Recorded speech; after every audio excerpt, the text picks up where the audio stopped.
Good day and welcome back to Give the People What They Want, your weekly news show giving you all you need to know of movement news, left analysis of global events, bringing you results of different reports that are coming out that a lot of us don't have time to read.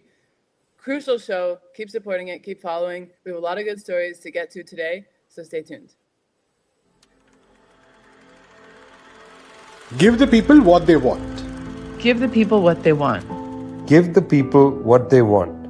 Your weekly movement news roundup.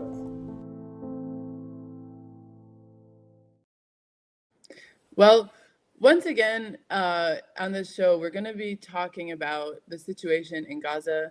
After 22 months, still the siege, the blockade, and the constant bombardments of the Palestinian people continue.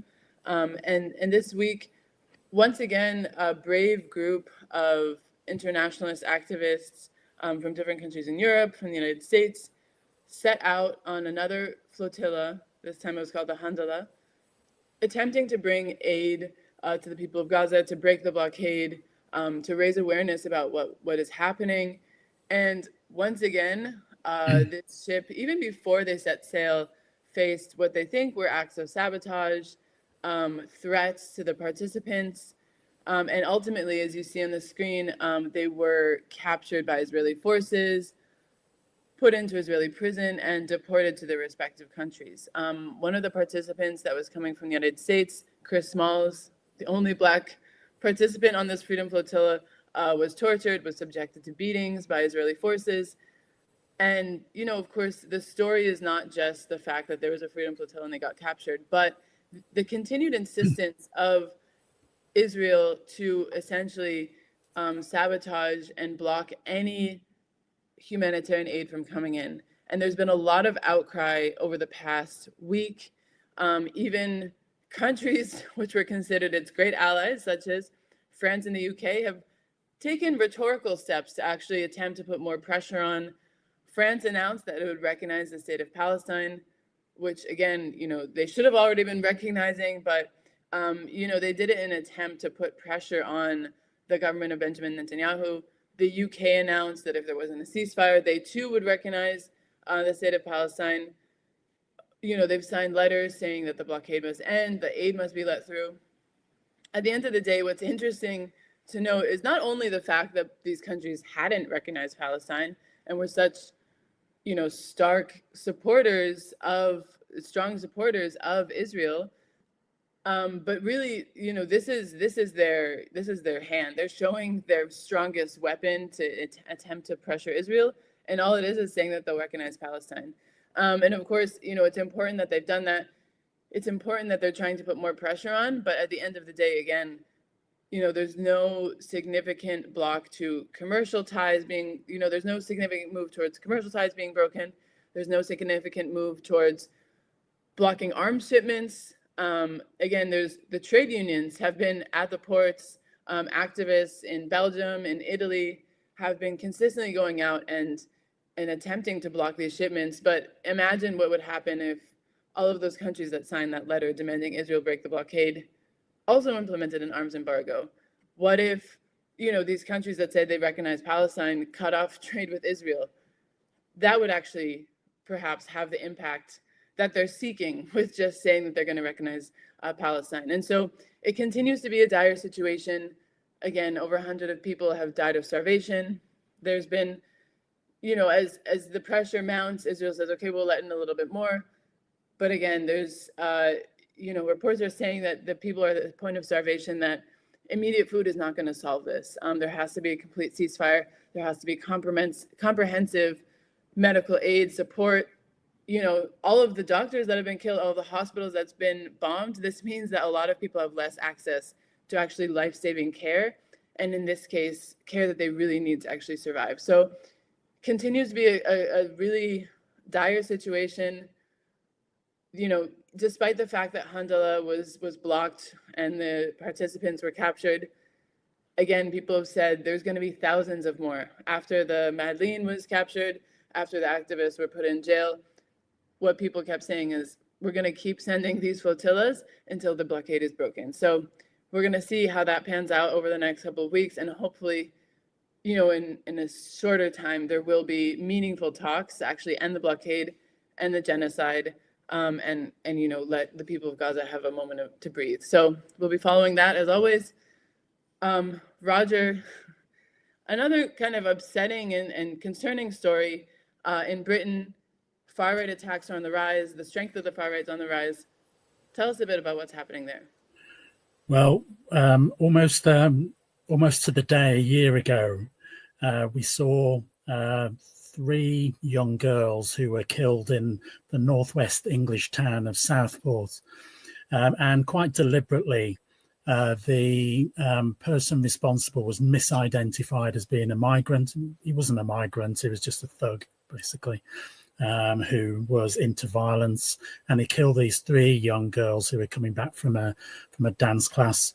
After that, we saw dozens of towns across England, and attempts to spread this beyond England to Wales and to Scotland and to Northern Ireland as well, where attempts were made to spread this sort of violence by the far right. We saw attacks by the far right on the police. We saw attacks by the far right on hostels where migrants were allegedly being housed. And what we're seeing now, a year later, is a resurgence of this same sort of violence by the far right. So this is not an accident. This is the far right who are using the start of the school summer holidays, using the opportunity when the nights are longer, when the weather is better, so that they can launch these attacks. And over the last few weeks, we've seen more and more hostels or hotels where migrants are being housed, being attacked up and down the country. But what we're also seeing is resistance to these attacks. So this is not the far right getting it their own way. We're seeing lots of local communities organising to stop these attacks and to stand up against the far right. Now, of course, there are far many more people of goodwill and people who want to support migrant workers than there are people who are on the far right. But that still means that there's confrontations taking place. But mainly what we're seeing is people standing together and saying, we really must stand with migrants. And we're seeing this again all over the country, attempts by the far right to spread these sort of attacks across, from the south to the north, to the east and to the west of England.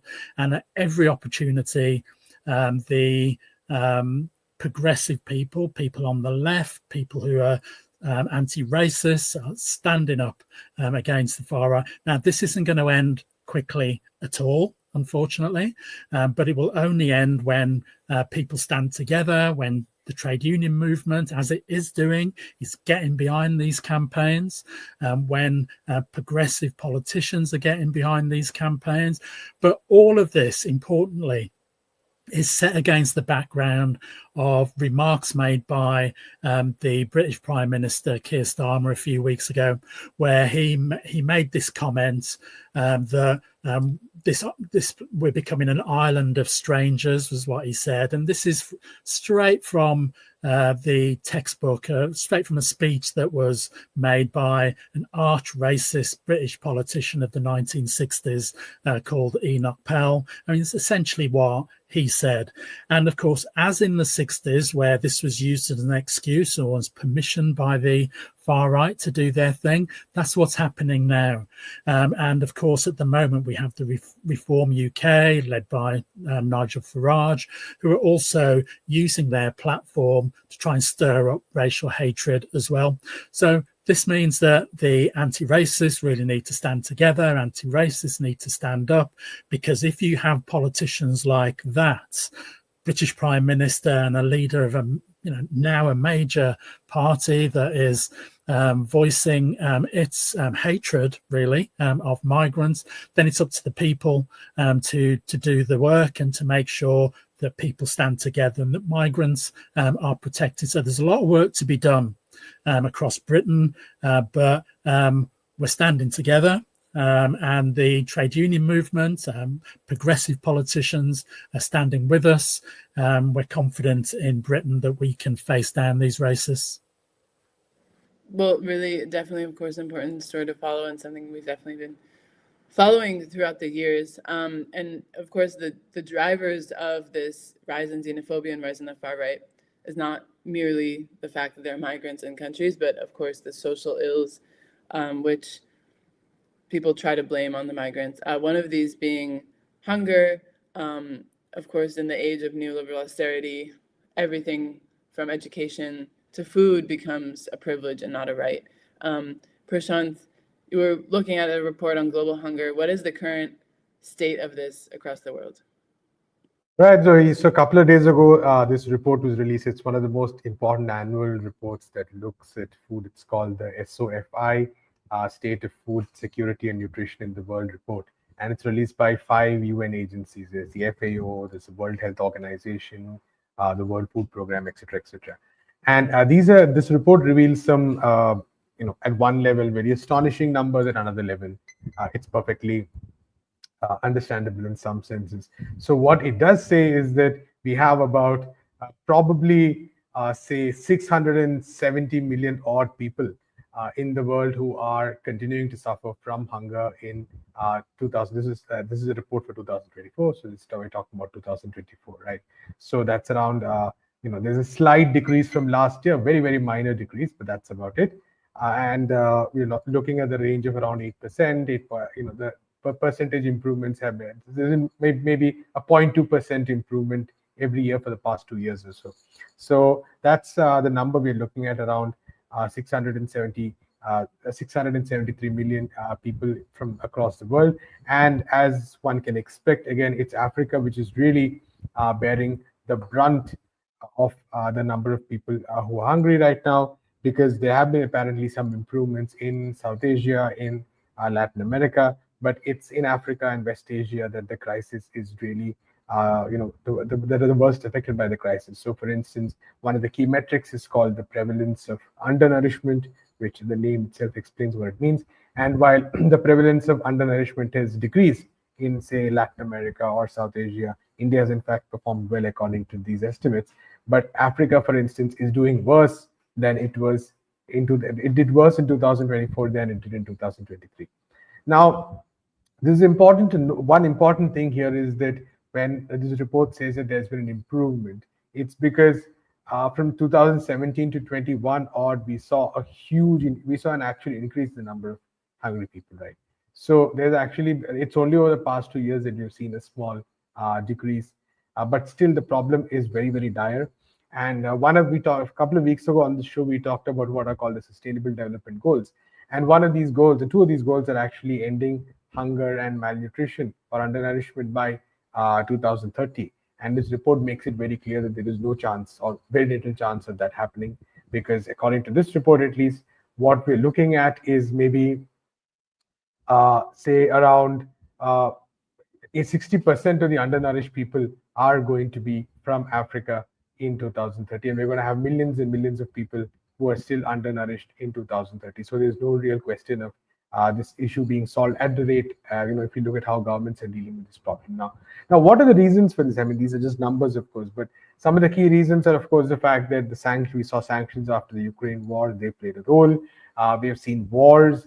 For instance, one issue with this report is that it takes a generally long-term perspective. It does not address some of the short-term and immediate impacts that are taking place. So I don't think it adequately covers what is happening in Sudan, what is happening in Gaza right now, where the situation is clearly really, really dire. And also, equally importantly, is the point that, so we have wars, we have conflicts, we have climate change, we have the kind of sanctions. We'll come to sanctions later. All of these are being imposed. But another key aspect is the fact that, there is fundamentally the issue that people are not able to afford food, right? Food inflation has been a huge issue. It is higher than inflation in general, food inflation, that is. And while people's incomes are slightly rising, they're not often enough to actually meet the kind of inflation in food levels. And this results in this whole cycle where people are not able to buy enough food. It affects them, it affects their bodies, it affects their thinking in so many ways, and there is this slow deterioration into poverty from which it's very difficult to come out unless there is very systemic action.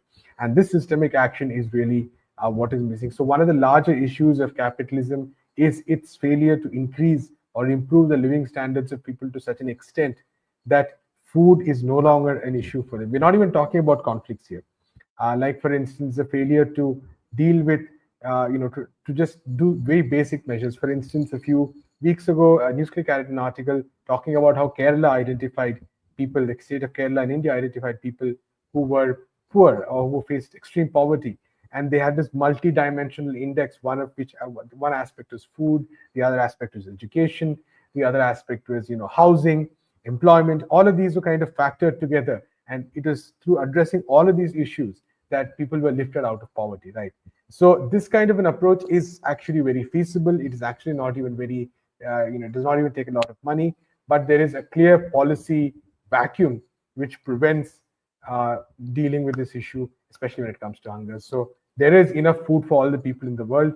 People can't afford it, and that's purely because the kind of social economic system we live in does not permit that. Well, and something I'd add to what you said, Prasanth, is that Brazil actually had, during the first Lula government, worked very, very hard to create programs of welfare and social support to impoverished communities, and was able to leave the World Hunger Map during the time of Michel Temer and Jair Bolsonaro. Brazil actually was once again on the hunger map, and this week it was confirmed that they have again left the hunger map because of the policies that Lula government has implemented in the past couple of years. So really important advances there. It's possible to actually overcome hunger, but there has to be a government that is committed to it. And I'll just take this moment in the middle of our show to remind people once again to keep following Give the People What They Want, keep following People's Dispatch, keep following Morningstar News. You're not going to get news like that with the perspective that we're giving you anywhere else. So make sure to follow, make sure to like, share the show with your friends. Keep watching every week. Let us know if there's stories you want us to cover and what you're thinking. So keep following in that way. And we're going to head back to Roger. A couple of days is August 1st, an important day for UK and its former colonies. Tell us about Emancipation Day. I think Emancipation Day is probably more important in the Caribbean, really, because it barely registers a blip in Britain, which I think is interesting in itself.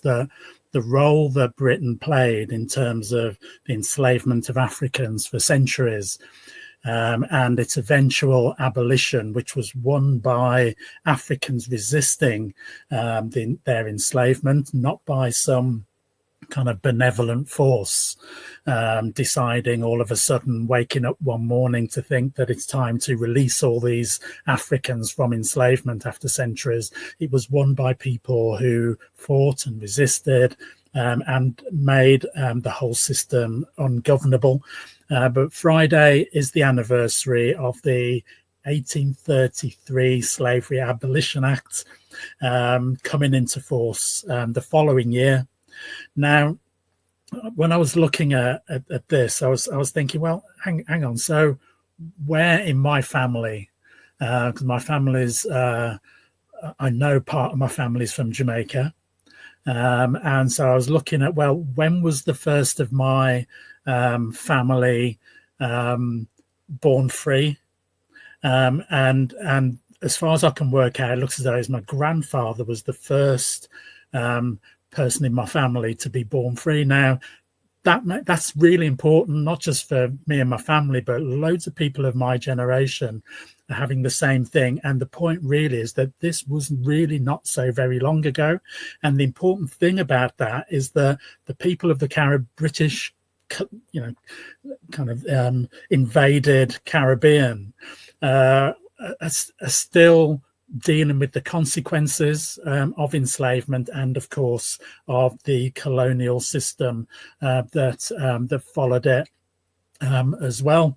But what we will see across the Caribbean is we'll see many, many celebrations taking place to mark that emancipation, we'll see a growing number of celebrations taking place in Britain as well. But in the Caribbean, essentially what we're looking at is what has been over the years a kind of flag independence, really, rather than the notion that people are really free. So much of the control of the British Caribbean has stayed with Britain. So this thing called the Commonwealth, which they set up, utter nonsense, because it was just saying British Empire, give it a new name, let them have a flag, let them have a national anthem, and that's about it. So even with most of the British Caribbean now, we still have the final court of appeal still being the Privy Council, which is made up of kind of eminent politicians in Britain. So, you know, if you don't even get the opportunity to decide on your own kind of, you know, final appeal for in your justice system, then that doesn't kind of tell me that you're particularly free. But it's an important, really important day. More and more, it's linked to the issue of reparations. It's linked to the issue of stopping debt. And I think that's really important, that it's broadening out from a celebration of that kind of freedom in inverted commas, but it's now starting to say we now need to see some recompense made to the people who were enslaved and their descendants, because the only people who received any money at the end of that enslavement period were the slave owners, not the enslaved. And we, in fact, in Britain, we didn't stop paying for that until 2015. So I paid, you know, somebody's worked most of my life. I was actually paying for my own freedom as well. And that's really sick. And the working class people of Britain were also paying for that freedom as well. But yet the people who were responsible, the people who made loads of money out of enslavement, haven't really paid a penny. Most of them don't even pay tax in Britain. So most of them didn't even contribute to that. So finally, the main point, I suppose, about all of this and about Emancipation Day, it's a rallying call to say that the people who were responsible, who've made the profits out of the backs of the exploitation of African labour, now it's time for them to pay. Yeah, if only the British Empire were to pay back all of what it stole from the people of Global South, I'm sure India would also need to receive a hefty reparations for all of the damage done there. You know, Prasanth, you were talking about global hunger and that, you know, in a lot of cases, the impact of sanctions was quite significant. There was another really important report that came out in the Lancet, I think last week, pretty groundbreaking. Take us through some of the main points of that report. Right, yeah, and in fact, in some ways that actually connects to what Roger was talking about also, because if slavery was so connected to imperialism in a few centuries ago, sanctions are in some ways, you know, one of the primary tools of imperialism in today's age, and the impact is sometimes very difficult to calculate. Some aspects are easy to, you can see it much more in an obvious way. You know, there are the GDP numbers, for instance. If you go to countries hit by sanctions, you'll see a shortage of certain kinds of goods. You'll see certain aspects of life which should be, you know, which are relatively easy for all of us. You'll see people struggling to access a lot of that. And, you know, those are things you can observe, but some of these aspects you really can't calculate that easily. And the Lancet study you're talking about actually explains that the numbers are quite horrifying. So what this study says, and it's done by a group of 3 economists, including Mark Weisbro, who's been very regularly chronicling the impact of these sanctions. It says that these kind of unilateral sanctions lead to around, say, 564,000 excess deaths every single year.